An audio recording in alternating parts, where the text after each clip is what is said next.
Di saat tidur di malam hari, Patua mati-matian meraih tangan gadis. Gadis tidak bisa menerimanya. Tetapi lelaki tua itu tidak memiliki minyak atau garam, apapun yang terjadi. Keesokan harinya mahasiswa menemukan orang tua itu. Dia meminta lelaki tua itu untuk menghitung dan melihat bagaimana gadis itu berakhir. Orang tua itu memandangnya dan setuju. Lengan gadis itu diikat dengan pita 3 warna. Duduk di ayunan. Baru kali ini tangan lelaki tua itu gemetar. Dia tidak berani menerima nasib yang tidak diketahui.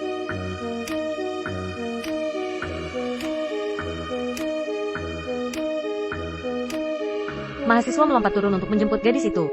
Gadis itu menarik 3 anak panah untuk mendekripsi. Orang tua itu berjalan ke arah mahasiswa lagi dan bergumam. Akhirnya menghela nafas dan memutuskan untuk membiarkan mereka semua pergi. Gadis itu pergi bersama mahasiswa itu keesokan harinya. Hanya saja mereka tidak menemukan siapapun. Ada tali yang diikat di ujung perahu. Orang tualah yang datang dan mengikatnya semalaman. Ujung tali yang lain melilit lehernya olehnya. Di saat perahu pergi, orang tua itu juga sesak napas dan wajahnya membiru. Gadis itu menoleh ke belakang dan menemukan talinya kaget. Dia berlari dan berjuang untuk memutuskan tali itu. Kemudian putar perahu kembali ke arah perahu besar. Dia melompat ke kabin dan melepaskan tali dari lelaki tua itu. Melihatnya menangis. Akhirnya dia memeluk lelaki tua itu dengan erat. Gadis itu memandikan lelaki tua itu untuk pertama kalinya setelah tenang. Dan lelaki tua itu mendandaninya. Keduanya mengenakan gaun pengantin. Mengkancingkan topi untuk satu sama lain. Para mahasiswa bersandar di kabin dan mengawasi mereka diam-diam. Dia adalah saksi pernikahan. Pria tua itu menuangkan anggur dan menyerahkan segelas kepada gadis itu. 2 orang minum. Orang tua itu mengambil 1 cemilan lagi.